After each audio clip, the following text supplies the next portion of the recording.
योगीराम सूरत कुमार महाराज की जय। योगीराम सूरत कुमार, योगीराम सूरत कुमार, योगीराम सूरत कुमार, जय गुरुराया। எனக்கு எனக்கு சொல்லவே எனக்கு வார்த்தைகளே இல்லை. நான் ஒரு மாதிரி புல்லரிச்சு போய் அப்படியே உடம்பெல்லாம் பூரிச்சு போயிருக்கிறேன். சரியாக 10 மணிக்கு தொடங்கணும் அப்படிங்கிறது தான் அந்த புத்தகத்திலே பிரிண்ட் பண்ணியிருக்கிறது. அதோட ஐயா மிஸ்ரி சங்கரும் அதான் சொல்லியிருக்காங்க. ஸோ நல்ல வேலைக்கு ஒரு 10 நிமிஷம் 15 நிமிஷம் முன்னாடியே வந்துட்டாங்க. ரொம்ப சந்தோஷம். இந்த விழாவை பொறுத்த மட்டும் நாங்கள் இந்த கிரெடிட்டை வேற யாருக்கும் கொடுக்க விரும்பலை. நாங்கள் செல்ல பாண்டிக்கெல்லாம் கொடுக்க விரும்பலை. ஏன்னா இவங்க ஒரு தடவை ட்ரையலா விளாத்திக்குளத்தில் படிச்சாங்க. நம்ம அது இல்லைன்னு சொல்லல. ஆனா முறைப்படி அந்த அந்த வெளியீட்டுக்கு பிறகு அதுக்கப்புறம் நடக்கிற முதல் அரங்கேற்றம் இந்த சரக்கல் தான். அதுல பாக்கியம் அப்படின்னு பாத்தீங்கன்னா, இந்த பாக்கியம் வந்து எப்படி பகவான் அருள்றாருன்னா, இதே அரங்கேற்றத்தை இந்த குருவாசக முற்றோதல ஐயா விஸ்ரீசங்கர் நினைச்சிருந்தா திருவண்ணாமலை ஆசிரமத்திலே நடத்திருக்கலாம். உடனே அங்க வாங்க வெல்கம் பண்ணுவாங்க, வாங்க இங்கே அரங்கேற்றம் பண்ணுவாங்க. பெரிய திரளான கூட்டத்தோட பெரிய அளவில் பண்ணிருக்கலாம். ஏன் இங்க கூட அவருடைய எப்பவுமே அவருடைய தாய் வீடுன்னு சொல்லுவாரு, ராம்ஜி ஆசிரமத்துல பண்ணிருக்கலாம், இல்ல பேயோட்ல பண்ணிருக்கலாம்.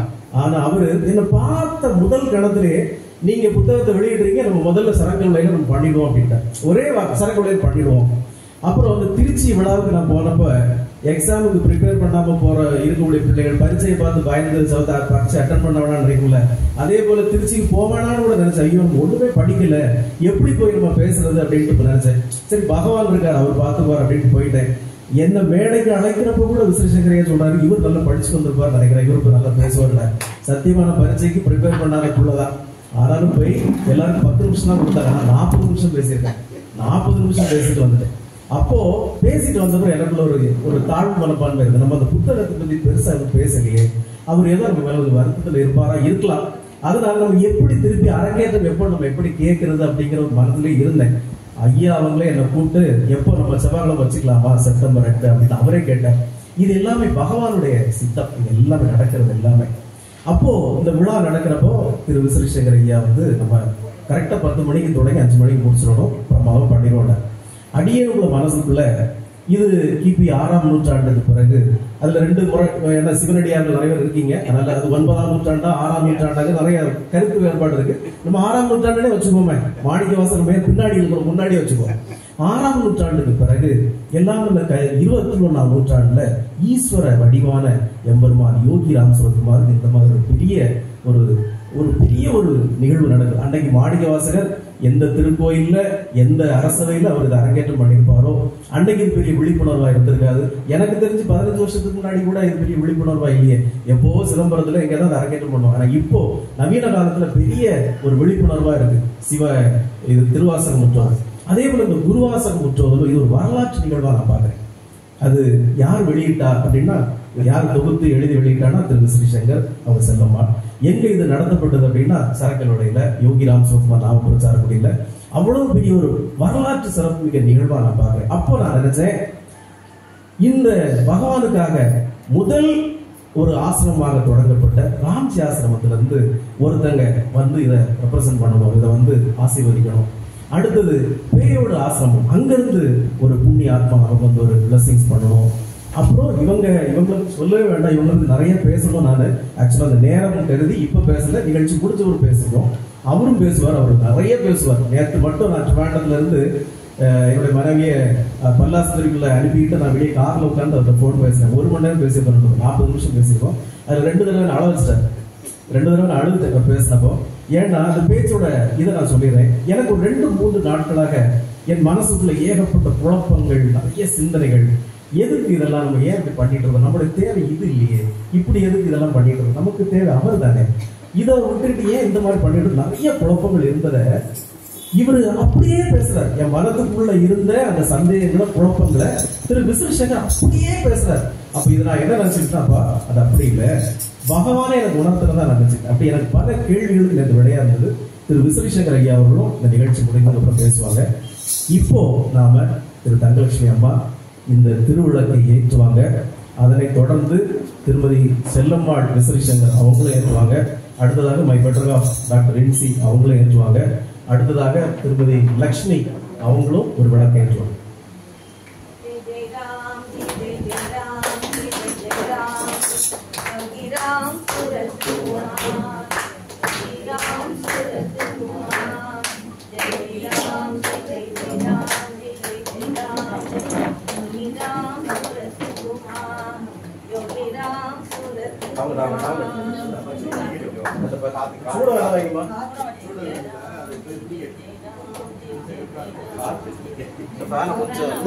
கொஞ்சம் ஆஃப் பண்ணிடலாமா? நாம சொல்லுங்கம்மா.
இப்போது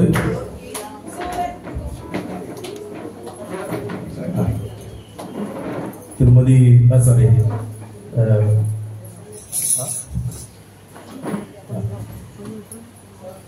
இந்த விழாவிற்கு தலைமையேற்று இருக்கக்கூடிய மாதாஜி தங்கலட்சுமி அவர்கள் ஒரு சில வார்த்தைகள் பேசுவார்.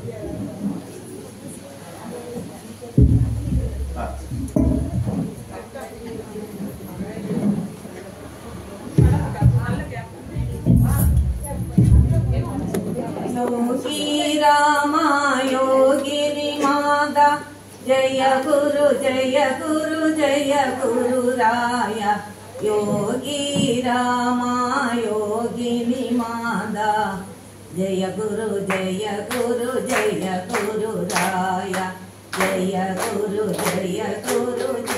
गुरु राया.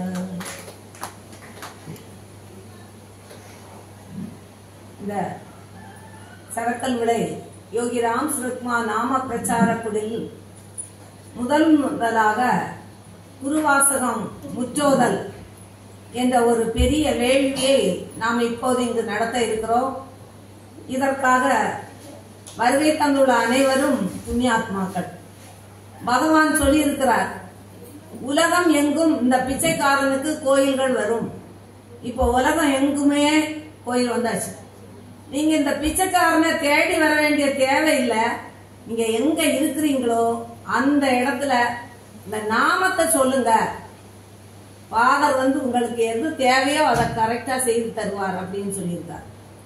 சாமி சொன்னார், இந்த பிச்சைக்காரனால எதையும் செய்ய முடியவில்லை, ஆனா இந்த நாமத்தால எல்லாம் செய்ய முடியும். அதனாலதான் இது நாம பிரச்சார குடில்.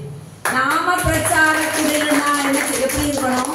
இது ஒரு பெரிய சபை, குடில் இல்ல, குடில் மாதிரியா இருக்கு.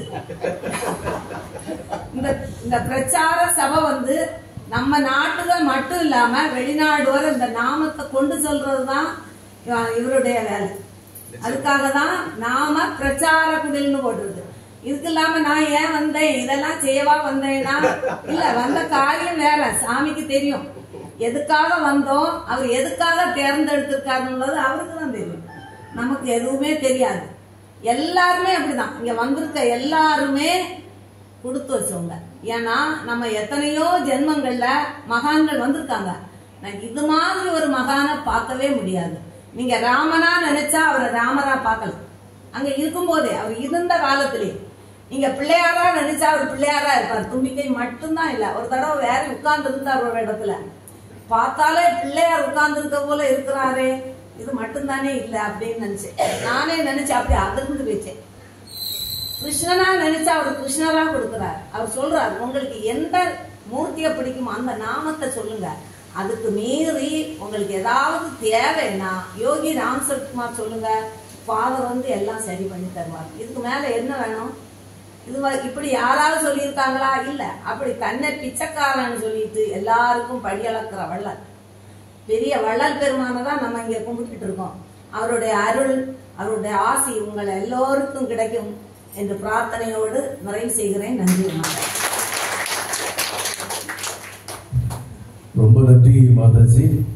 இந்த விழாவுக்கு அடுத்ததா நான் அழைத்தது வந்து திரு சுந்தரராஜன். ஏன்னா இந்த ரெண்டு பேரும் நான் என் ஃபர்ஸ்ட் நினைச்சேன்னா, பொதுவா இந்த சமூகம், இந்த உலகம் புதிதாக வரவங்க அவ்வளவு ஈஸியா ஏற்றுக்கொள்ளாது. அதுக்குள்ள மனப்போக்கமும் இருக்காது. பொதுவாக ஆன்மீக துறையில் இருக்கணும், ஆனா அது பல பேருக்கு இருக்கிறது இல்லை. ஆனா அடியேனை ஏற்றுக்கொண்ட, அவர் தாய் வீடுன்னு சொல்ற மாதிரி என்ன தாயாக ஏற்றுக்கொண்டது திருமதி அவங்க மாதாஜி தங்கலட்சுமி அம்மா. என்ன பல தடவை அங்க பேச கூப்பிட்டு என்ன சிறப்பு செய்திருக்காங்க. அதற்காக அவங்கள நினைச்சேன். அடுத்ததா திரு சுந்தரராஜன். இவங்க 4 பேரை பத்தி நான் நிறைய பேசலாம். இவங்க எல்லாம் எப்படின்னு கேட்டீங்கன்னா, தங்களுடைய வாழ்க்கையே பகவானுக்காக அர்ப்பணித்து சேவை செய்கிறார். அண்ணா பெரிய உத்தியோகத்துல இருந்தவர், ரிசைன் பண்ணிட்டு அவர் பண்றாரு.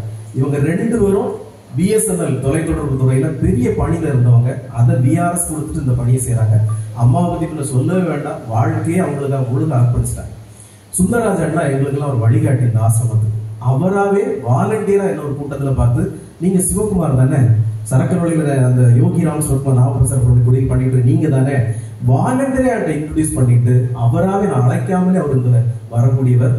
எப்போதும் அவருடைய வீட்டுல ஒரு மிக சிறப்பான ஒரு விழா நடக்கிறப்போ இதே மாதிரி ஒரு 3 சேர்களை போட்டு, இது உங்களுக்கான சேர், அதுல உட்காருங்கன்னு சொல்லி அந்த சிறப்பு செய்தவர். பொதுவாக இதுக்கெல்லாம் பெரிய மனசு வேணும், பெரிய மனசு வேணும். ஏன்னா அந்த சபையில என் கூட இருந்தவங்க பெரிய ஆள், அவங்க மத்தியில நம்மளே உட்கார வச்சு இந்த சிறப்பு செய்தார் சுந்தரராஜன். ஆனா அவர் வந்து ஏற்றுக்கொண்டார். அவர் எப்பவுமே என்ன பாராட்டி சில விஷயங்கள் சொல்வார். இந்த நான் எதிர்பார்க்கிற மாதிரி பகவானுடைய பாதத்திற்கும் அவருடைய நாமத்திற்கும் மட்டும் முக்கியத்துவம் கொடுக்குறீங்க. This is what we want.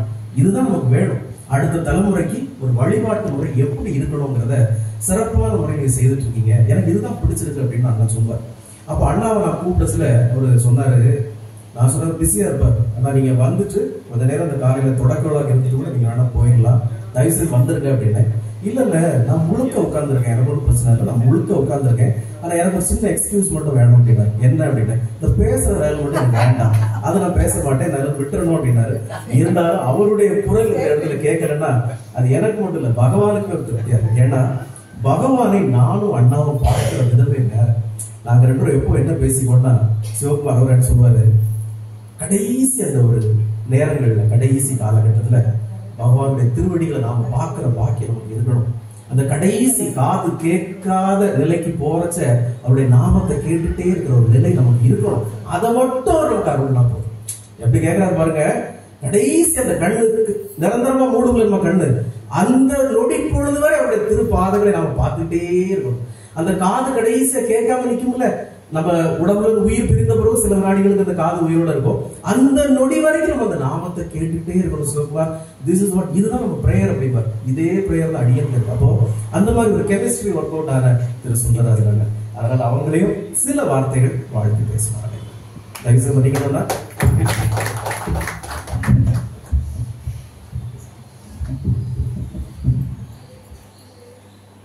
Yogi Ram Surat Kumar, Yogi Ram Surat Kumar, Yogi Ram Surat Kumar के गुरु राया, योगी राम सूरत कुमार, योगी राम सूरत कुमार, योगी राम सूरत कुमार के गुरु राया, योगी राम सूरत कुमार के गुरु राया.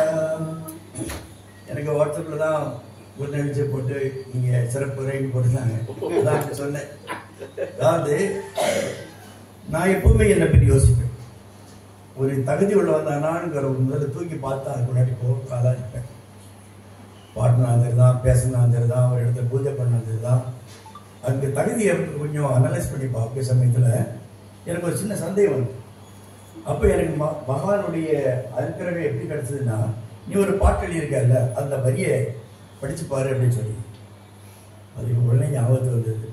அது எப்படின்னா, பாவம் பல செய்தே இருந்தும் புண்ணியம் செய்தேனோ, இந்த பாவியின் நாவினிலே பகவான் நாமம் ஒலிக்குதையா யோகிராம் சூரத்குமரா பகவான் யோகிராம் சூரத்குமரா யோகிராம் சூரத்குமரா பகவான் ஜெய குருராயா. ஒரு கவிதான் எப்படி இல்லாம வாழ்க்கையை ஓட்டின ஆளுக்கு இந்த ஒரு நாமத்தை கொடுத்துருக்காரு பார்த்தீங்களா? இதை விட வேற என்ன பாக்கியம் இருக்கு போய் சொல்லுன்னு சொல்லிட்டார். இப்போ நம்ம எல்லாருமே நான் சுருக்கமாக பேசணும். நம்ம எல்லாரும் ஒரு வெற்றியை நோக்கி தான் பயணிக்கிறோம். ஒரு குறிக்கோள் நம்ம விரும்பியோ விரும்பாலுமோ அத்தனை ஜீவராசியோட பயணமும் அதை நோக்கி தான் போயிருக்கிறது. நான் புரிஞ்சுக்கிட்ட விஷயத்த மட்டும் பேசுறேன், இங்கே படிச்சு சொல்றேன். வெற்றிங்கிறது நம்ம எப்படி கணக்கு போடுறதுங்கிறதுல அப்படின்னா எவ்வளவு பேங்க் பேலன்ஸ் வச்சிருக்கிறோம், எவ்வளவு பணம் சம்பாதிச்சு வச்சிருக்கிறோம், எத்தனை பேங்க்ல எனக்கு எவ்வளவு பணம் இருக்கு, இதை வந்து ஒரு வெற்றின்னு சொல்லி காட்ட முடியாது. அதே மாதிரி எவ்வளவு சொத்து சுகங்கள் இருக்குது, எங்கெல்லாம் எவ்வளவு பிரமாணங்கள் நம்ம செல்ஃப் அடிக்க வச்சிருக்கிறோம், எல்லாம் அசையா சொத்துக்களை எவ்வளவு இருக்கு, அதை வச்சு ஒரு வெற்றியை கணக்கு போட முடியாது. ஒரு திருமணத்துக்கோ எதுக்கோ நம்ம ஒரு இன்விடேஷன் கொடுத்தா எத்தனை பேர் வந்து நம்ம திருமணத்துக்கு வந்து பங்கெடுக்கிறாங்க, எவ்வளவு பால் வந்து கூடி நிற்குது, வெற்றி சொல்லாது. இன்னைக்கு சோசியல் நெட்வொர்க்ல எத்தனையோ பேரோட பழக்க வழக்கங்கள் இவ்வளவு பேர் நம்மளை அனுசரிக்கிறாங்கன்னா அதுவும் வெற்றி. இது யாரு சொல்றாங்கன்னா நம்ம இந்தியாவோட ஒரு முதல் பணக்காரன்னு சொன்ன ரத்தன் டாடா அவர் சொன்ன வார்த்தை. அவர் என்ன சொன்னார்னா, நீ இவ்வளவு சம்பாதிச்சா இல்லையா இந்த பயணம், இந்த பயணத்துல நீ உன் கூட பயணத்துல எத்தனை பேர் என்ரிச் பண்ணான்னு கேட்கிறார், செல்மைப்படுத்துறான்னு கேட்கிறார். அதான் வெற்றி. உன் கூட பயணத்துல எல்லாரும் காரணமா இருந்திருப்பாங்க, எத்தனையோ பேர் காரணமா, அவங்கள எத்தனை பேர் என்ரிச் பண்ணாங்க, அதான் உன் வாழ்க்கையில் வெற்றி. அதே மாதிரி தான் ஆன்மீகத்திலையும் எவ்வளவோ அமைப்புகள், ஆசிரமங்கள், எவ்வளவு கட்டுமானங்கள், எவ்வளவு பெரிய பெரிய நிலைகள் வந்துட்டே இருக்கக்கூடிய இடத்துலையும் எவ்வளவு பெரிய கட்டடங்கள் கட்டி முடிச்சிருக்கோம் ஒரு வெற்றிக்குள்ள வழியாக சொல்ல ஒரு பகுதி. ஒரு விழா கூடியாச்சுன்னா ஆயிரக்கணக்கான மக்கள் வந்து கூடுறாங்கன்னு சொன்னா அது ஒரு பெரிய வெற்றி, ஒரு வழிதான். அதே மாதிரி நம்ம வாட்ஸ்அப்பா இருக்கட்டும், எதுலையுமே நிறைய பேர் நமக்கு லைக்ஸ் போடாங்கன்னா அதுல ஒரு பகுதி தான். ஆனா உண்மையான வெற்றி ஒரு ஆன்மீகவாதிக்கோ ஒரு ஆசிரமவாசிக்கோ என்னன்னு கேட்டீங்கன்னா, அறியாமையில சுழந்து கிடக்கிறோம் இல்லை நம்மள மாதிரிப்பட்டவர்கள், நம்மளை எல்லாம் கரையேற்றுவதற்காக இந்த மாதிரிப்பட்ட ஆத்மாக்கள் நமக்கு ஒரு வழிகாட்டியாக இருந்து நம்மளை பிடிச்சு காத்து எப்படி கரையேற்றுவதற்கு காத்திருக்கிறாரு நம்மளுடைய பரம குரு சத்குருநாதருடைய கரத்துல எத்தனை பேரை கொண்டு இணைச்சு விடுறாங்களோ அதுதான் வெற்றி, அதுதான் சாதகம். அந்த பணியை தான் இவங்க எல்லாம் செய்யறாங்க. நம்மளெல்லாம் கரையேற்றணுங்கிற ஒரு எண்ணத்தோட யாரெல்லாம் தயாரா இருக்காங்களோ அப்படியெல்லாம் அந்த படகுல ஏற்றி பயணிக்கணுங்கிறது அவங்களுடைய கருணையான உள்ளம். நம்ம வந்து அதுக்கு தயாரா இருக்கணுங்கிறது, நம்ம வந்து அந்த பயணத்துல தயார் பண்ணிட்டோமா இருந்தால் கண்டிப்பாக கரை சேர்க்கக்கூடிய பணியை அவங்க எல்லாம் எடுத்துடுவாங்க. நம்ம அவங்களோட ஒத்துழைச்சு நம்மளுடைய பயணத்துல மனசோட போகணும். அந்த இதுதான் ரொம்ப முக்கியமானது. பயணத்துக்கு நாம் தயாரா இருக்கிறோமா, தயாரா இருக்கும்போது தான் அது. ஆனால் அந்த பயணத்தும் போது அந்த போட்டுல ஏறச்சில ஒரு ஜாக்கிரதை வேணும், சிரவணம் வேணும், மனநம் வேணும், சிந்தனை வேணும், ஒரு அனுஷ்டானம் வேணும். இவ்வளவு இருந்தாதான் அந்த பயணமும் நல்லா இருக்கும். போட்டுல ஏறினா மட்டும் போதாது, நம்மளோட இவ்வளவு காரியத்தோடு பயணிச்சமா இருந்தா நிச்சயமாக வெற்றி. வாழ்க்கையின் வெற்றிங்கிறது தான். இதைதான் என்ன சொல்லாங்க, ஒருத்தர் ஒரு பாட்டுல பாடினார். எப்படின்னா,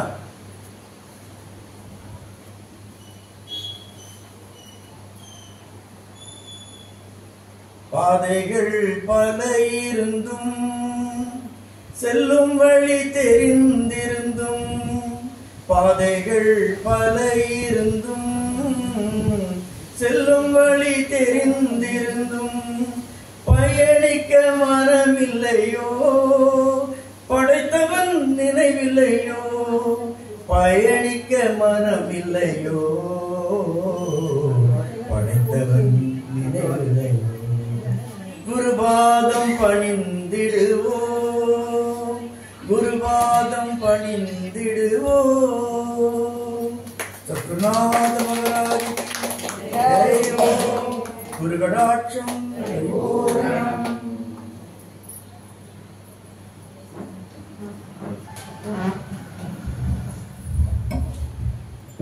கோடி நன்றிகள் திரு சுந்தரராஜன் அண்ணா. இங்க வந்திருக்கிற பகவான் அழைப்பில் வந்திருக்கிற பொதுவா நம்முடைய சுவாமிய அவருடைய சித்தம் இருந்தா மட்டும்தான் வந்து வழிபட முடியும். இன்னைக்கு உங்களெல்லாம் அவர் அழைச்சிருக்காரு, நான் அழைக்கல.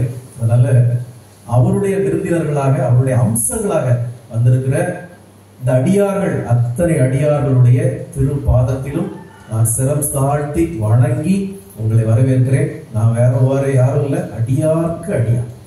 ஏன்னா எல்லாமே ஈஸ்வரன் கேட்டாங்களா, சுவாமி உலகத்திலே பெரிய கடவுளே நீங்களா, உங்களைதான் அந்த உலகமே வணங்குது, நீங்க யாராவது வணங்குனீங்களா அப்படின்னு கேட்டா அவர் சொன்னாரா, ஆமா நான் அடியார்களை வணங்குவேன்னாரா.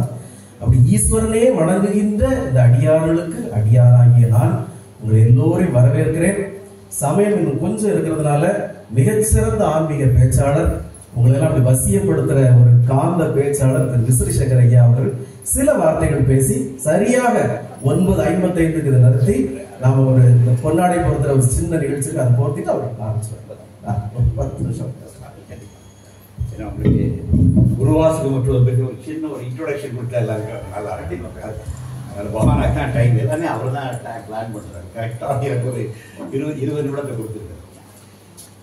நாங்கள் திருவாசகம் மட்டும் பண்ணுற ஆட்கள் தான். நாங்கள் நிறைய திருவாசகம் மட்டும் பண்ணியிருக்கோம். 51 பதிகமும் ராகமாக பாடுகிற ஆட்கள், வசனமாக சொல்லிட்டு ஓடுற ஆட்கள். நாங்கள் எங்களுடைய நாசரேத் யோகி பஜன் மந்திரிலேயே பல முறை நாங்கள் எப்படி பண்ணுறோம்னா, சிவராத்திரியை அப்படி கொண்டாடுறோம். சிவராத்திரி இரவு 9 மணிக்கு ஆரம்பிப்போம். அந்த 4 கால பூஜை முடிஞ்சு காலையில் 6 மணிக்கு முடிக்கும்.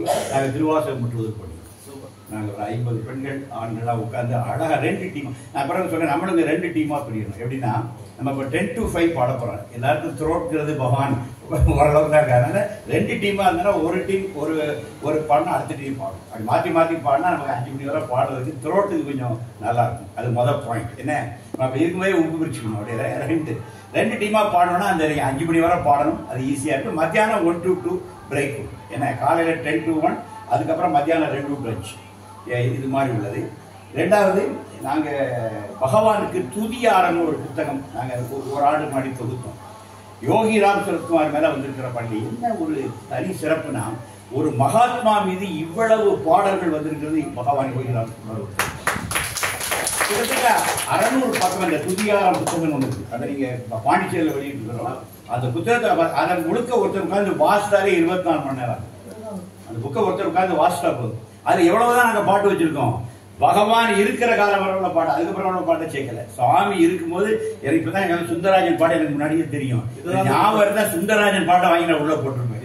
புத்தகம் பகவத்கீதை மாதிரி அவ்வளவு பெருசா இவ்வளவு பாடங்கள்.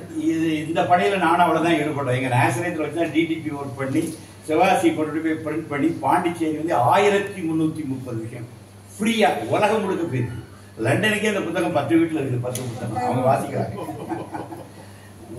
அதனால இந்த புத்தகத்தை ஒருத்தர் உட்கார்ந்து வாசாலே 24 மணி நேரம் வரும். குருவாசம் புத்தகம் ஒன்றும் வேண்டாம். இந்த துதியாரத்தை எடுத்து ஒருத்தர் பாடவே வேண்டாம், வாசிச்சாலே போதும். நீங்க காலை முதல் மாலை வரை 24 மணி நேரம். ஒரு சிவராத்திரி இதை வச்சு வாசி முடிச்சிடலாம். அந்த அளவிற்கு பாட்டு பகவான் பேர்ல 73ல முதல் பாடு, அதுதான் ஆரம்பிக்க போறோம். இந்த குருவாசமத்தில் ஆரம்பிக்கும் போதே முதல் சாமி பேர்ல 1973 ஒரு சித்தர் பாடிய பாட்டு. அப்படிதான் பின்னாடி பகவான் வாழ்க்கையை அமைஞ்சது. அந்த சித்தர் வாழ்க்கையில் ஆரம்பிச்சு நம்ம முடிக்க போறோம். அதான் 1வது பாட்டு. 73ல இருந்து 2001 வரை வந்த பாடல்கள் தான் இவ்வளவு. 2001க்கு அப்புறம் இன்றைக்கும் பாடல்கள் இருக்காங்க. இன்னைக்கு 2 பாட்டு வந்துருக்கீங்க. பேஸ்புக், வாட்ஸ்அப் திருப்பி பார்த்தா இன்னைக்கும் 2 இளைஞர்கள் யோகி பேர்ல பாடல் எழுதியிருப்பாங்க. ஒரு நவீன் ஒருத்தர் இருக்கிறார், 365 நவீன் குமார் ஒருத்தர். அழகான களி நடிகடி தமிழுடைய மரபு கவிதையில் அழகா எழுதுறாரு. இப்ப அடியர் 2 லைன்ஸ் திருக்குறள் மாதிரி நான் 10 ஆண்டுகளாக எழுதிட்டேன். 10 ஆண்டுகள் 365 days. எங்க அம்மா டெட் பாடி கூட இருக்கு, அதை பார்த்துட்டு நான் எழுதியிருக்கேன். 365 நாள்ல ஒரு நாள் கூட பிரேக் கிடையாது. 10 ஆண்டுகளை கடந்து நான் டெய்லி இருக்கேன். தமிழ் அண்ட் இங்கிலீஷ் அது போயிட்டு இருக்கு. ஒரு 28 வாட்ஸ்அப் குரூப்ல இருக்கிறேன். ஒரு முகநூல்ல ஒரு 4000 பேர் நண்பர்கள் இருக்காங்க. இங்க மண்டலம் முகநூல்ல 25,000 பேர் குரூப் இருக்காங்க. அந்த மெசேஜ் அப்படியே ரீச் ஆயிட்டு. சாதாரண ஒரு மெசேஜ் போட்டு ஒண்ணு இல்ல, சரக்கலை வாரன்னு ஸ்டேட்டஸ் தான் வச்சு 200-300 பேர் வாழ்த்தி. இதெல்லாம் நவீன உத்திகள். நான் இந்த முற்றோதல் ஆரம்பிக்கிறத ஒரு ஸ்டேட்டஸ் தான் வச்சேன். ஒரு காலில் ஒரு போட்டோ எடுத்து போட்டு விட்டு டக்குன்னு 200 பேர் பார்த்தேன். எங்க இந்த பெங்களூர்ல இருந்து பல ஊர்கள்ல இருந்து வாழ்த்துறாங்க எல்லாரும். அப்ப இந்த நிகழ்ச்சியை பலரும் பார்த்துட்டு இருக்காங்க. பல ஊர்கள்ல இருந்து இதை வாழ்த்திட்டு இருக்காங்க. அந்த அளவுக்கு சுவாமி பேர்ல அவ்வளவு இன்னொரு துதியாரம் போடலாம். அந்த அளவுக்கு 2001 2002 வந்திருக்கிற புத்தகம் இதோட நிக்காது. இது வாலிங் போட்டே இருக்கும். ஒரு வருஷம் கிடைச்சாச்சுன்னா சாமி பேர்ல குறைஞ்சது 1000 பாட்டு பிறகு புதிதாக. இது வருகிற தலைமுறை நாங்கள் ஒரு ட்ரெண்ட் ஆக்கிட்டோம். இனிமேல் இன்னும் எத்தனை ஒரு வருடத்துக்கு 1000 பாட்டு வந்துகிட்டே இருக்கும் சாமி பாட்டு. புத்தகம் போட்டு தீராது, போட்டுட்டே இருக்கணும். அடுத்த ஜெனரேஷன் போடும். நான் யோகி வனம்னே ஒரு புக்கு போட்டேன். ஒரு பையனுடைய பதிவை மட்டும் ஒரு 1 இயர் பதிவு தொகுத்து ஒரு நூலா போட்டா. பேரு மாரிதாசன், யோகி வனம். யோகி வனம்னு ஒரு அருமையான அழகா அந்த வாட்ஸ்அப்ல ஒர்க் பண்ணி நல்லா ஒர்க் பண்றாங்க பையன்லாம். இப்போ ஒரு கம்ப்யூட்டர் யுகத்துல அழகாக டிசைன் பண்ணி அந்த பாடல் வரிக்கு ஏற்ற ஒரு தோற்றம் அதை பிரமாமா பண்ணாங்க. இப்போ உள்ள யங்ஸ்டர்ஸ் குறிப்பா ஐடி ஃபீல்ட்ல சாமி நிறைய சாமிக்கு சாஃப்ட்வேர் இன்ஜினியர்ஸ் எக்கச்சக்கம் இருக்காங்க. எனக்கு தெரியும் ஒரு 200 பேர் இருக்காங்க. எல்லாரும் டெய்லி பகவான்காண்டி ஒர்க் பண்ணிட்டு இருக்காங்க. பெரிய டீம் வச்சிருக்கோம். விஷயத்துக்கு வந்துடும். ஒரு ஞானியை சுற்றி இவ்வளவு பாடல்கள் வந்தது தமிழக உலக வரலாற்றில் ஒருத்தர் தான். இவ்வளவு பாட்டு ஒரு ஞானிக்கு ஆசிரமம் அவருக்கு கேள்விப்பட்டிருக்கோம். அவரே சொன்னார் அந்த பிச்சைக்காரனுக்கு மந்திர் வரும் சொன்னார். அது மந்திர் தான் வந்து அடியனுக்கு என்ன பாக்கியம்னா உலகம் முழுக்க போய் நேரில் பார்த்து வர்ற பாக்கியம் எனக்கு கிடைச்சு. மலேசியா போயிருக்கு, சிங்கப்பூர் போயிருக்கு. 2018 பகவான் நூற்றாண்டு விழாவை மலேசியாவில் 2 முறை போய் மலேசியாவில் போய் நடந்தது. ஒரு முறை ஆர்கனைசிங் டூர், அடுத்த டூர் மலேசியாவில் 2 இடத்துல நூற்றாண்டு விழா. அங்கே சிலையே இருக்குது. அடுத்தது சிங்கப்பூர் போனோம். சிங்கப்பூர்ல அன்பர்கள் இருக்காங்க. இப்ப சிலை ரெடி ஆயிட்டு இருக்கு. சிங்கப்பூர் போகும்போது சிங்கப்பூர் இருக்குது. ஸ்ரீலங்கால 3 நகரங்கள் நடத்துறோம். கொழும்புல நடத்துறோம், 4 இடம், திரிகோணமலையில் நடத்துறோம், மட்டக்களப்புல நடத்துறோம், நுவரெலியா 4 இடங்கள் நடத்துறோம். ஃபேமிலியோட 6 பேர் பக்தர்கள். நாங்கள் 6 பேர் தான். 3 ஜோடிகள் போய் இலங்கை முழுக்க 2018 நூறாண்டு நடத்துறோம். அதுக்கப்புறம் அடியனுக்கு நான் ஜெர்மனி போற பாக்கியம். மகாங்க இருக்கிறார்.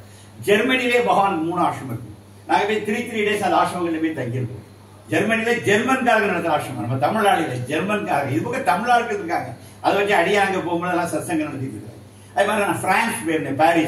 பாரிஸ்ல 2 அமைப்புகள் இன்னைக்கு இருக்கு. நான் 2 ஆசிரமத்தில் போய் தங்கியிருக்கிறேன். ருமேனியா இப்ப தேவியமா போற செய்திலாம் மாதிரி ருமேனியாவில் இருக்குது, இத்தாலியில இருக்கு. அடியில் வந்து ஒரு 3 கண்ட்ரி போயிட்டு, யூரோப்பியன் கண்ட்ரிஸ் 3 கண்ட்ரிஸ், ஒரு டோக்கனா ஒரு 3 ஆசிரமம். அப்புறம் இங்க சவுத் ஈஸ்ட் ஏஷியா ஒரு 6-7 நாடுகள்ல போய் பார்த்திருக்கேன். அந்த மக்கள் கும்பிடுறாங்க. மலாய்க்காரன் கும்பிடுறான் சாமியை. சீன தேசத்து பெண் கும்பிடுறான். அதை மட்டும் உங்களுக்கு சொல்லிடுறேன். நான் ஒரு கிருஷ்ணமூர்த்தின்னு ஒரு ஐயா மலேசியாவில் உண்டு. அவரை கோலாலம்பூர்ல போய் மீட் பண்ணேன். அவர் வீட்டில் பகவான் சிலையெல்லாம் வச்சு இருக்கும். அவர் உங்க வீடு அந்த வீட்டில் தான் சிலை, இங்க கோவில் இருக்கு, இங்க அவருடைய வீடு இருக்கு. அவர் வந்து ஜோதிடர். அவரை பார்க்க மலாய்க்காரங்க சீனாக்காரங்கலாம் வருவாங்க. அப்ப அதுல 2 அம்மாவுக்கு வயசு 40 ஆகிட்டு உங்களுக்கு குழந்தை பாக்கியம் இல்லை. அப்ப அந்த ஜாதகத்தை கொண்டு வந்திருக்காங்க. இவர் அதெல்லாம் கணிச்சு இந்த ஜென்மால உங்களுக்கு குழந்தை பாக்கியம் இல்லைம்மா, என்ன பண்ண அப்படின்னு சொன்னா அதுக்கு 2 அழுது இருக்கு. ஐயா இதுக்கு மாற்றே கிடையாதா? அந்த கோரையில வாசல் ஒருத்தர் உட்கார்ந்துருக்காருல அவருக்காக அப்படி அவர் நினைச்சா தருவார். அதான் குருன்னு சொன்னார். வந்து 2 பார்த்துருக்காங்க. யோகி சார் அழகா இருக்கும். நான் சில போட்டோலாம் எடுக்கிறேன். ரொம்ப அழகா இருப்பார். மலேசியா யோகி ரொம்ப அழகா இருப்பார். சாமி ஒரு அழகு மலேசியாவில் ரொம்ப அழகா இருப்பார். கோலாலம்பூர்ல. அப்போ என்ன செய்யணும், அது எப்படி கும்பிடணும் கேட்கு. ஏன்னா மலாயினா அவங்க முஸ்லீம், சீன பெண்படி இந்த நமக்கே சம்மந்தம் இல்லாத ஒரு சீனாவில் உள்ள ஒரு மதம் அவங்க. அப்ப இவர் ஒண்ணு இல்லமா யோகிராம் எழுதி கொடுத்தாரு. யோகிராம் மாதிரி ஜெயகுரா இதை மட்டும் சொல்லிட்டே அப்பப்போ இவரை பாருங்க. 2 பேரும் ஒரே 6 மாசம் 2 பேரும் குழந்தை உண்டாயிட்டாங்க. 41 வயசுல 42 2 பேருக்கு ஆம்பளை பிள்ளை. அந்த முஸ்லீம் என்ன பண்ணா தெரியுமா, ராம்னு பேர் விட்டா. யோகிராம்னு பேர். யோகிராம் முகமது ராம் தான் இருக்கும். அதுல யோகிராம் வர்ற மாதிரி இந்த முகமட்டையும் கூட சேர்த்து வச்சுட்டா. அந்த சீன பெண்ணு ராம்னு பேர் விட்டுருக்காங்க. இது நடந்தது இப்ப 2015 ஒட்டி. நான் அவரை 18ல போய் மீட் பண்ண சங்கர் 3 நீங்க வரல தெரிஞ்சா அவங்கள வர சொல்லியிருப்பேன்.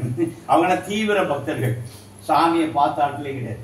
ஏதோ ஒரு மலேசிய நாட்டுல அது பாஷையே தெரியாது, கருப்பா சோப்பானே தெரியாது. இந்த நாமம் சொன்னா இந்த பிச்சைக்காரன் ஒண்ணுல இவன் நாமத்துக்கு அந்த பவர் உண்டு சொன்னது 2015 மலேசியா நடந்தது.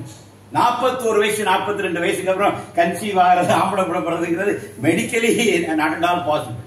அதான் அந்த பகவானுடைய நாமா செஞ்சுருக்கு. அதனால என்ன சொல்றேன், மலாய்க்காரன் அது எல்லாம் இதுனா. மார்கன் ஒரு பொண்ணு 18 வயசு சுவாமி சமாதியான வருஷம் பிறந்திருக்கு 2001. இப்ப பிறந்த வருஷம் 2001. நான் போய் பிரான்ஸ்ல ஆசிரமம் உட்கார்ந்துருக்கு. ஒரு பொண்ணு மாலை மாலையா அழுதுட்டு யோகிதான் சுமார் சொல்லிட்டு அது முடிச்சோன்னா என்கிட்ட வந்து நான் இங்கிலீஷ்ல உரையாடினேன்.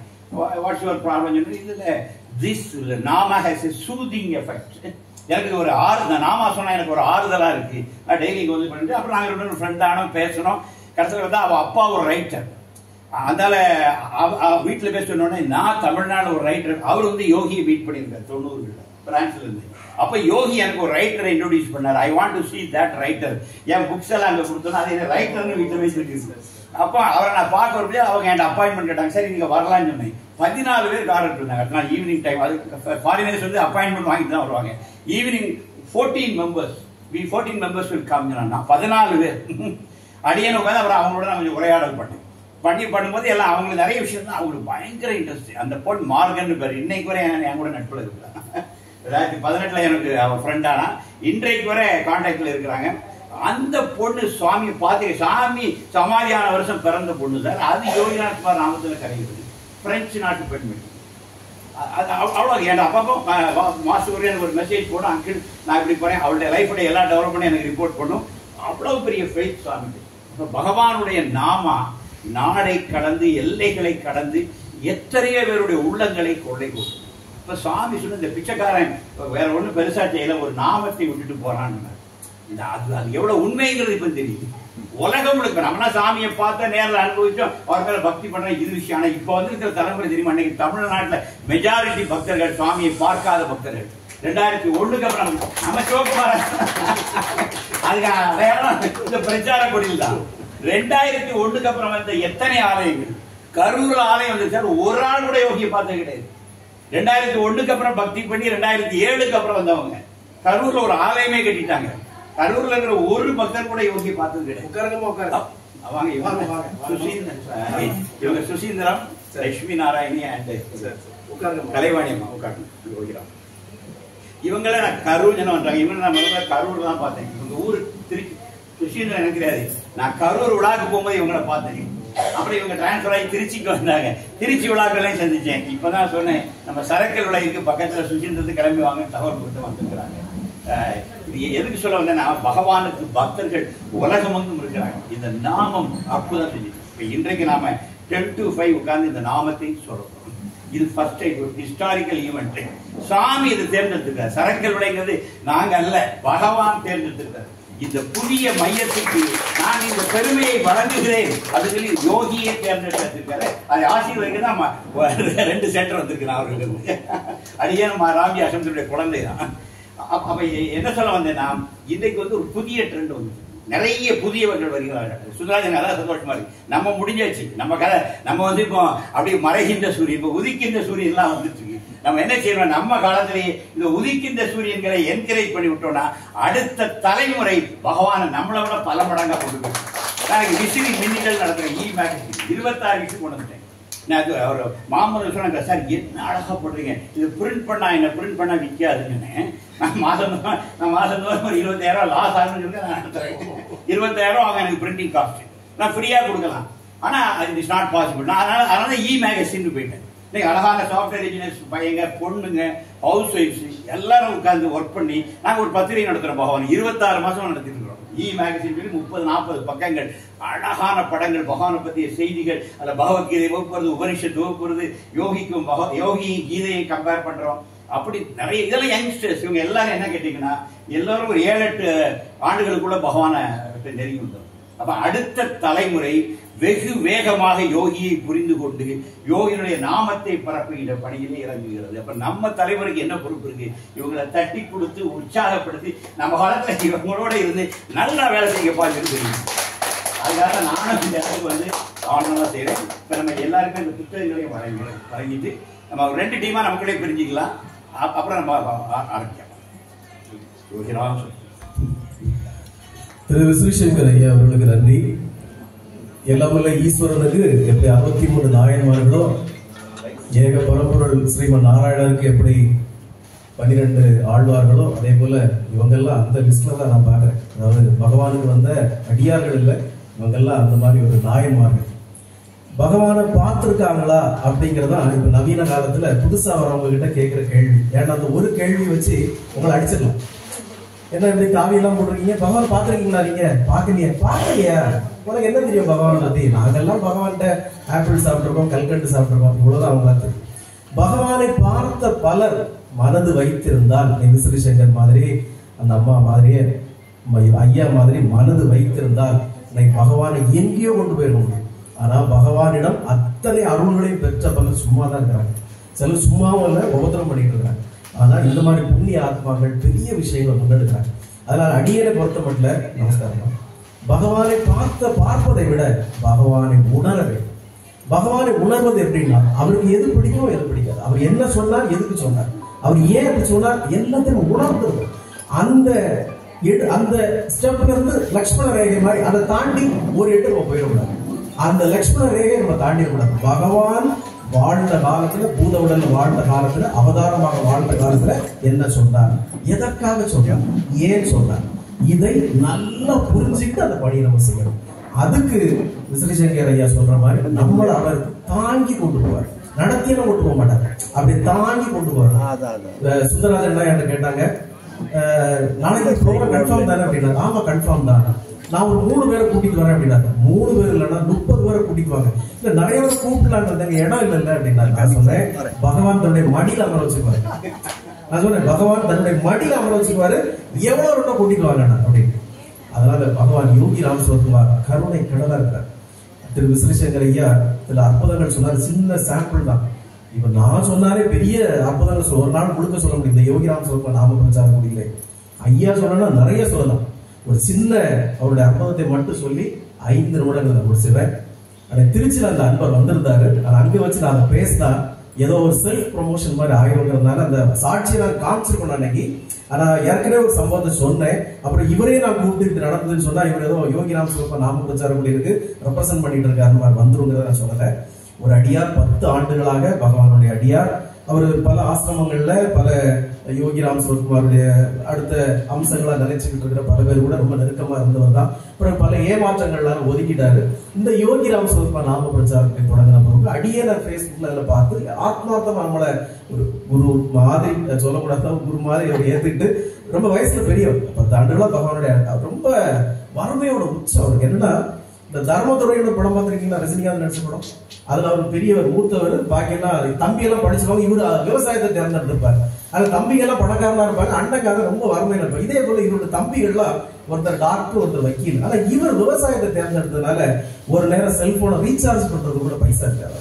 அவ்வளவு வறுமை. அதுல மூத்த மக வேற விருப்ப குறைவா போய் திருமணத்தை பண்ணிட்டாங்க. அப்புறம் 2 பிள்ளைங்க, அது 2 பேரும் ஸ்கூல்ல கொண்டு விடுறது, ஃபீஸ் கட்ட பைசா இருக்காது. எப்பவாவது அந்த கும்பிட வருவாரு. நான் பெருமைக்கு சொல்லல, இதுக்காக சொல்றேன். அவருடைய முழு செலவை நானே ஏற்றுக்கிறேன். அவரை இங்க வந்த பிறகும் உணவு போட்டு கொடுக்கறது, கார் பாவம், வெறும் பாவம், சாமியை கூட ஒண்ணும் வாங்கிட்டு வர முடியாது. அவரை கார் விட்டு கூப்பிட்டு இங்க எல்லாம் சிறப்பா நடத்தி அவரை வழி அனுப்பி வச்சு போறப்போ ஒரு கையில கொஞ்சம் காசு கொடுத்து அனுப்பி போயிட்டு வாங்க. ரொம்ப சொல்றேன். ஏன்னா இந்த யோகி ராம் சிவகுமார் நாம பிரச்சார முடியல பொறுத்த மட்டும் ஏற்ற தாழ்வே கிடையாது. நீ பெரியவன், நீ சின்னவன், நீ நிறைய தந்தவன் தராதவன் அப்படிங்கிறதுலாம் கிடையாது. எல்லாரும் ஒண்ணுதான். ஏன்னா பகவான் அதான் விரும்புவார். எல்லாருக்கும் சமபந்தி தான், எல்லாருக்கும் ஒரே உபசாரம் தான். யாராவது வந்த உடனே சாமி கழுத்துல மாறி தீ போடுறது அப்படிலாம் ஒண்ணுமே கிடையாது. எல்லாருக்கும் ஒரே பிரசாரம் தான், அவ்வளவுதான். அப்போ அவர் ஒரு மாட்டி ரொம்ப முடியல, இதுக்கு மேல என்னால வாழவே முடியாது சார், அவ்வளவு துன்பமா இருக்கு, ஏன் எனக்கு இவ்வளவு துன்பம் அப்படின்னப்ப நான் சொன்னேன், இந்த ஆடி பெருக்கு நாங்க நடத்துறோம், எல்லாரும் நம்ம கை நீட்டம் கொடுப்போம், சித்திரை ஒண்ணு கொடுப்போம், ஆடி பெருக்கு நீங்க வாங்க, பகவான் நிச்சயமா இந்த வாட்டி உங்களை கைவிட மாட்டார், வாங்க தைரியமா வாங்க. அவர் பகவானுக்கு என்ன கொண்டு வந்தாரு தெரியுமா? ஒரு இது இந்த பாக்கு, இந்த என்ன சொல்லுவாங்க, பாக்கு காய்ச்சி தூங்கும்ல, அதுல ஒரு சின்ன இழுக்கு, நம்ம ஒரு சொல்லுவாங்க ஒரு இழுக்க பறிச்சுட்டு, ஏன்னா அவர் தோட்டத்துல கிடந்த ஒரு பாக்கை பறிச்சுட்டு வந்தார். அதை பார்க்க இருக்கு, அந்த தாம்பாளத்துல போட்டிருந்தோம். அவர் உட்கார்ந்துருந்தார், ஃபுல்லா உட்கார்ந்துருந்தார். அன்னைக்கு முழுக்க நாம எல்லாருக்கும் அன்னைக்கு ஒரு 50-50 ரூபாய் கை நீட்டம் கொடுத்தோம். அதே போல அவருக்கும் ஒரு கை நீட்டத்தை கொடுத்துட்டு பூஜை வைக்க போற இடத்துல அந்த பாக்கை தூக்கி நான் என்ன பண்ணேன், பகவானுக்கு பாதத்தில் தூக்கி போட்டு, நம்ம இங்க யார் என்ன பிரச்சனைக்கு வந்தாலும் அவருக்கு பாதத்தில் தூக்கி போடுறதா நம்ம வேலை, நம்ம என்ன பண்ண முடியும், அவருக்கு பாதத்தில் தூக்கி போட்டுட்டு பூஜை. இவர் அதை கவனிச்சு, நான் சாதாரணமா செய்றேன், அவர் அதை ஒரு போட்டோ எடுத்துட்டு போயிட்டு வீட்டுல போய், இங்க பாரு நம்ம சாமி வந்து தெய்வத்தோட பாதத்தில் தூக்கி போட்டிருக்காரு, எதுக்கு போட்டாருன்னு தெரியல, என்ன செய்ய போறான்னு தெரியல அப்படின்னு இருந்திருக்காரு. 2 நாட்கள்ல, அடுத்த 2 நாட்கள்ல ஒரு பெரிய வியாபாரி வந்து அவருடைய பாக்கு தோட்டத்தை 5 லட்சம் ரூபாய் மொத்தமா அவர் கையில கொடுத்து, இதை நான் மொத்தமா எடுத்துக்கிறேன். அவரு திருச்சிக்கு நான் வாரேன்னு பேசுறது வந்து அங்க ஓடி விட்டாரு. ஏன் வந்து வந்தேன் அப்படின்னு, சாமி உங்களை பாக்குறத விட எனக்கு வேற என்ன வேலை இருக்கு, நீங்க எங்க போனாலும் நான் வருவேன், எனக்கு நாகர்கோவில் வரதான் ரொம்ப கஷ்டம், ஏன்னா ரொம்ப தூரத்துல இருக்காரு, கிட்டத்தட்ட சேலம் பக்கத்துல இருக்கிறார், திருச்சி எனக்கு பக்கம் ஓடி வந்து உங்களை விட்டு போக மாட்டேன் அப்படின்னு நிக்கிறாரு. அப்ப நான் சொன்னேன், என்ன சம்பவம் ஐயா, நீங்க 50 ரூபா கை நீட்டம் கொடுத்தீங்க, பகவானுடைய பாதுகா பாக்கத்துக்கு வச்சீங்க, 5 லட்சம் ரூபாய் கண்ணுக்கு, நான் ரொம்ப பரிசாட்சிங்க பணத்தை பார்த்தேன், அதுல 5 லட்சம் ரூபாய் நான் விவசாயத்துல பார்த்ததே கிடையாது. 5 லட்சம் ரூபாய் மொத்தமா கையில வந்துட்டா எனக்கு என்ன செய்யறதுன்னு எனக்கு தெரியல. அப்போ கூட நான் சொன்னேன், இது ஊருக்காதான் சாமி ஒரு பெரிய விருந்து தயாரிச்சுட்டு இருக்கிறாரு எல்லாருக்கும், பாயசம் பப்படத்தோட. ஆனா பல பக்தர்களும் அந்த ஊறுகாயை நக்கிட்டு ஓடிடுறாங்க. எனக்கு ஊறுகாய் கிடைச்சிட்டு போதும் நக்கிட்டு ஓடிடுறாங்க. நீங்களும் நக்கிட்டு ஓட இருக்கீங்களா, இல்ல விருந்துக்காக காத்திருக்கீங்களான்னு கேட்டேன். இல்லையா, நான் அந்த விருந்துக்காக இன்னும் எத்தனை ஆண்டுகளா நான் காத்திருப்பேன் பகவானுக்காக. இதே போல பகவான் செய்த அற்புதங்கள் கொஞ்சம் கொஞ்சம் இல்ல. இந்த நடந்திருக்க அற்புதங்கள்லாம் கேட்டீங்கன்னா நான் ஏதாவது செல்ஃப் ப்ரமோஷன் பண்ற மாதிரி இருக்கு, விருப்பம் இல்ல. பகவான் கலியுகத்தின் ராம அவதாரம், அதை மட்டும் நீங்க புரிஞ்சுக்கணும். கலியுகத்தின் கிருஷ்ண அவதாரம், கலியுகத்தின் ஈஸ்வர வம்சம். அதனாலதான் அவரு சமகாலத்துல வாழ்ந்த சாமியார்களை போல ஆசிரமம் கட்டி அதை கட்டி ஆடம்பரத்தை எதுவும் செய்யாம சாதாரணமாக அவங்கள்ட்ட கூட போய் கேட்டாங்க, நீங்க ஏன் மருத்துவமனை கட்டல, ஏன் இன்ஜினியரிங் காலேஜ் கட்டல, சூரிய ஏதாவது காலேஜ் கட்டுதா, சந்திரன் ஏதாவது இன்ஜினியரிங் காலேஜ் கட்டிருக்கான்னு கேட்டுருக்காரு. அவங்க எல்லாம் வாழ முடியுமா? முடியாது. அதே போல பகவான் ஏக கருணையாக வந்தவர், பாக்கியம் உள்ளவர்கள் பற்றி பிடிச்சுக்கோங்க. அவ்வளவுதான் என்னன்னு சொல்லுங்க. அந்த கர்மா கரையணும்னா அவர் பற்றி பிடிச்சுக்கோங்க. வேற எதுவும் நான் சொல்றதுக்கு இல்லை. கலியுகத்தின் கண்கண்ட கடவுள், கருணா மூர்த்தி. நான் இதுக்கு தகுதியே இல்லாத ஆள், ஓப்பனா சொல்றேன், எந்த கூட்டத்திலே சொல்றேன், இதுக்கெல்லாம் தகுதியே இல்லாத ஒரு கலியுகத்துல ஒரு கலியை எப்படி வாழ்வானோ அதை விட மோசமா வாழ்ந்த ஆள். என் வாழ்க்கை அப்படியே புரட்டி போட்டு காலங்களுக்கு வச்சிட்டார். நீ தான் சரியான ஆள் அப்படின்னு. அது போல அருணகிரிநாதர் முருகர் ஆட்கொண்ட போல அடியன் ஆட்கொண்ட ஒரு மகான் நான் சொல்ல மாட்டேன். மகான், குரு, யோகி அந்த லெவல்ல நான் பார்க்கல. அவர் தான் எல்லாமே, அவர் தான் எல்லாமே. ராமன் மனிதனாக வந்தது போல, கிருஷ்ணன் மனிதனாக வந்தது போல, ஈஸ்வரன் விறகு வெட்டியா வந்தது போல, நக்கீரருக்கு பாடம் சொல்ல வந்தது போல அவர் வந்திருக்காரு, நமக்கு வேண்டி வந்திருக்கிறாரு. அதனால அவர் ஏக பரம்பரை. நான் அவருக்கு வச்சிருக்க பேரு அகிலாண்ட கோடி பிரம்மாண்ட நாயகன். இந்த அகிலாண்ட கோடி பிரம்மாண்ட நாயகனுக்கு என்ன வழக்கங்கிறத நானே ஒரு சத்சங்கத்துல பேசியிருக்கேன். அது ஒரு பெரிய டாபிக், அதை பார்க்கலாம். இப்போது இந்த வருகை வந்திருக்கிற அடியாளர்களுக்கு நாம ஒரு சிறப்பு செய்து அவங்களை பார்வையாளர்கள் உட்கார வச்சு அவங்க முன்மொழிவாங்க. திரும்ப அவங்க மாதாஜி தங்கலட்சுமி அம்மா அவர்களுக்கு பொன்னாடை போர்த்த நம்ம மிஸ்ஸஸ் நம்ம அண்ணாவோட மனைவி சுந்தரராஜன் அவங்களுடைய மனைவி வாங்கம்மா. योगी राम सूरत कुमार, योगी राम सूरत कुमार, योगी राम सूरत कुमार, जय गुरु राया। योगी राम सूरत कुमार, योगी राम सूरत कुमार, योगी राम सूरत कुमार, जय गुरु राया। திருமதி செல்லம்மாள் ஸ்ரீசங்கர் அவர்களுக்கு பொன்னாடை அணிவிக்க திருமதி கண்மணி சிவகுமார் அவர்கள். योगी राम सूरत कुमार, योगी राम सूरत कुमार, योगी राम सूरत कुमार, जय गुरु राया। திரு ஸ்ரீசங்கர் அவர்களுக்கு பொன்னாடை அணிவிக்க திரு பிரபாகரன் அவர்கள். योगी राम सूरत कुमार, योगी राम सूरत कुमार, योगी राम सूरत कुमार, जय गुरु राया। योगी राम सूरत कुमार, योगी राम सूरत कुमार, योगी राम सूरत कुमार, जय गुरु राया। திரு சுந்தரராஜன் ஐயா அவர்களுக்கு பொன்னாடை அணிவிக்க திரு நடராஜன் அவர்கள். योगी राम सूरत कुमार, योगी राम सूरत कुमार, योगी राम सूरत कुमार, जय गुरु राया।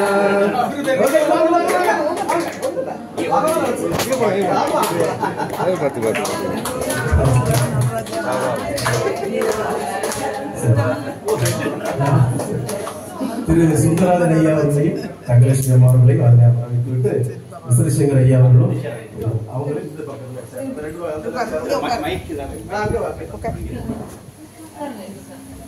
ரெண்டு சேரோட தப்பாக போடணுமா?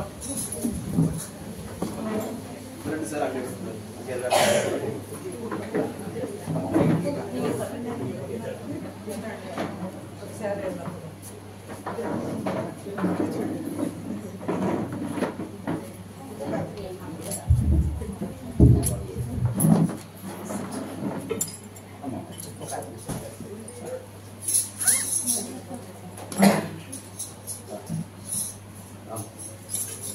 அடியார்கள், இந்த இரண்டு அடியார்களும் இப்ப பகவானை பற்றி அந்த குருவாசர் புத்தகம் பாட போறாங்க. அவர்களுக்கு மாலை அணிவிக்க திருமதி லட்சுமி. योगी राम सूरत कुमार, योगी राम सूरत कुमार, योगी राम सूरत कुमार, जय गुरु राया। योगी राम सूरत कुमार, योगी राम सूरत कुमार, योगीराम सूरत कुमार जय गुरुराया योगीराम सूरत कुमार योगीराम सूरत कुमार योगीराम सूरत कुमार जय गुरुराया எல்லாருக்கும் ஒரு புக் ஆமா எல்லா கையிலயும் புத்தகம் கிடைக்க பெறாதவங்க யாரோ அவங்க மட்டும் வாங்கிக்கோங்க. புத்தகம் கிடைக்காதவங்க சரியா ராமேஸ்வர் தனியா பண்றாரு தனியா புத்தகம் கிடைக்காதவங்க மட்டும் வாங்கிக்கோங்க. புத்தகம் வாங்கியிருக்கவங்க வாங்க வேண்டாம், புத்தகம் வாங்காதவங்க மட்டும் வாங்கிக்கோங்க. தனியா தருவோம்.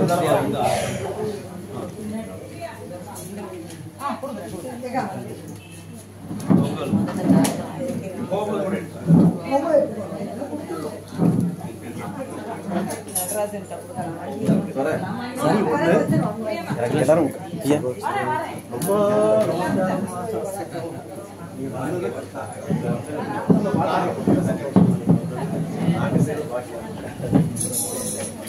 உங்களுக்கு சேர் நடராஜன்